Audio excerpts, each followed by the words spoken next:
Are you sick and tired of scrolling dating apps just to get ghosted, disrespected, catfished, or trolled?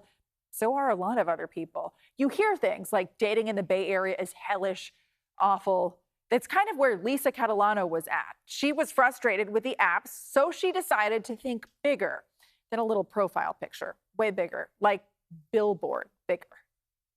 I never thought that this would be something that I would do. No. Like never, no. It takes a special kind of courage to put yourself out there like this. Hi, I'm Lisa. I'm looking for love, and I'm trying to find it alongside of one of the San Francisco Bay Area's busiest highways. No, it's not how it sounds, though you might see Lisa on the side of the highway if you look up. I figured, you know what, I'm just going to make my own website, and I kind of channeled my frustration a little bit into that. And then I was thinking, well, I have to promote the website somehow. How am I going to do that? And then, you're just driving along 101 and you see all these digital billboards. And I figured, well, yeah, hey, it's a local form of it's a very local form of advertising. It's targeted and, captive audience, if you will. Lisa, who describes herself as a woman of many hobbies and who runs her own vintage clothing store, is also the woman behind MaryLisa.com. I mean, I really tried to think of everything when I made the website. There you can read about her interests, check out her pictures, and even read anonymous references, if you will, from friends and family. You can also apply for a date.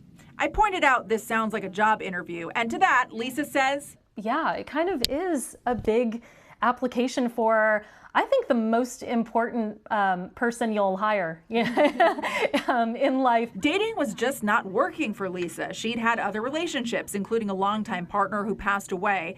But since then, it's been harder to actually break through the initial swiping to make it to substantive dating. Lisa has approached the website and billboards like a kind of part-time job.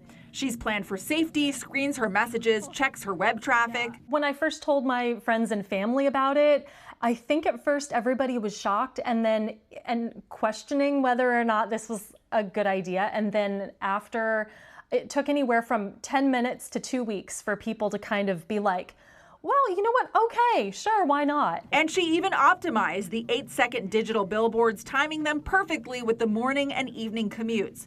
Since she's launched her efforts, she's gone semi-viral on TikTok, has gotten calls from reporters, and had thousands of visits to her site. I was definitely prepared for negative comments, very prepared for negative comments, because of course you're always going to have those.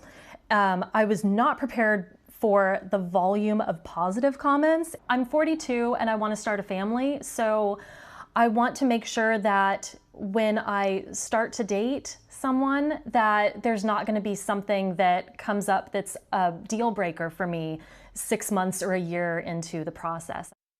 Okay, so if you're wondering if this work is working, Lisa says so far she's gotten a lot of interesting applicants. She's also bought taxi top ads in San Francisco, so you might see her there too. And I asked her how much money she has spent on all of this. She said she gets that question a lot, and her answer was something like, I'll get back to you on that, since she is still going and buying these ads until she finds her Mr. Right.